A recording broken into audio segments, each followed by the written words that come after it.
Assalamualaikum warahmatullahi wabarakatuh. Saya Kusnanda, guru biologi SMA Negeri 1 Manunjaya, akan menerangkan bab keempat, yaitu tentang pembelahan sel. Pembelahan sel.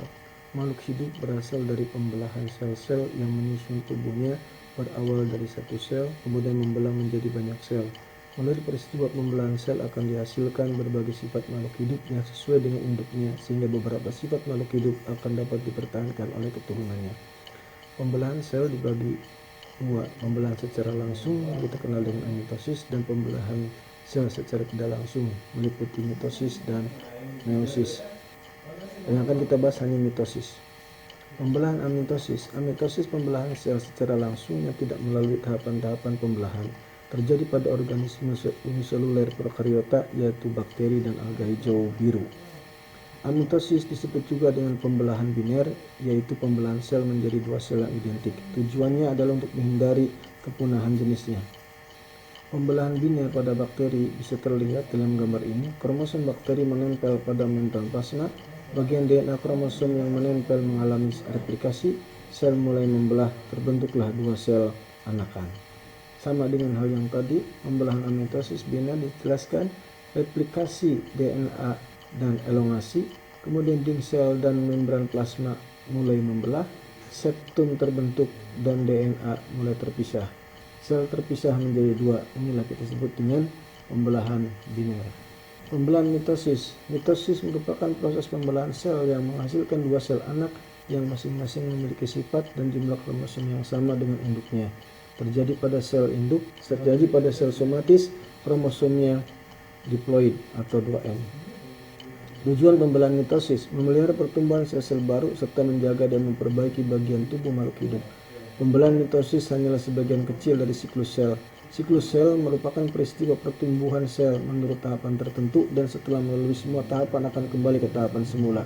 Siklus sel terbagi menjadi interfase, merupakan siklus yang memiliki waktu lama. Ada 3 fase: fase pertumbuhan primer G1, fase sintesis S, fase pertumbuhan sekunder G2, fase mitotik. Ada 4 fase: profase, metafase, anafase, dan telofase.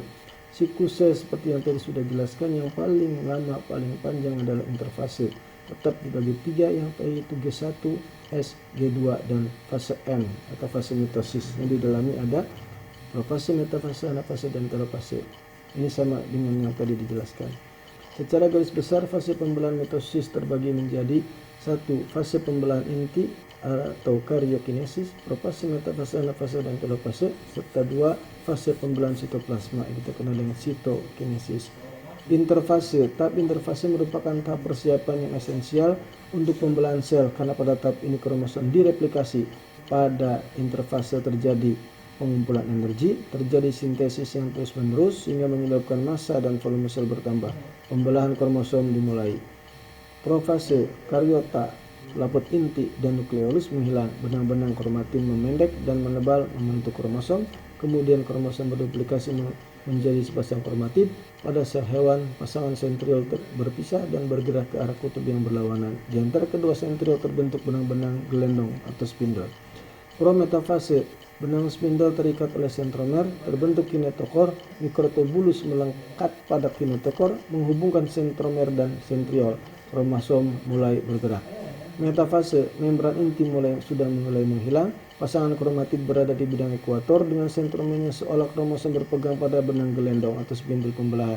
Pada fase ini, kromosom tampak paling jelas. Anafase, sentromer dari masing-masing kromosom membelah menjadi 2, kromatid dari masing-masing kromosom memisah menjadi kutub yang berlawanan. Kinetokor yang masih melekat pada benang spindle berfungsi menunjukkan jalan, sedangkan lengan kromosom mengikuti di belakang. Kromosom menjadi lebih pendek dan lebih tebal. Telofase, kromosom telah sampai ke kutub masing-masing dan berangsur-angsur berubah kembali menjadi benang-benang kromatin yang akhirnya lenyap tidak kelihatan. Anak inti nukleolus dan membran nukleolus mulai muncul kembali. Pada bidang ekuator terjadi pembelahan sitoplasma yang membagi sel menjadi 2, sehingga terbentuk sel anak yang identik satu sama lain. Demikian yang bisa saya sampaikan. Mohon maaf atas kekurangannya. Assalamualaikum warahmatullahi wabarakatuh.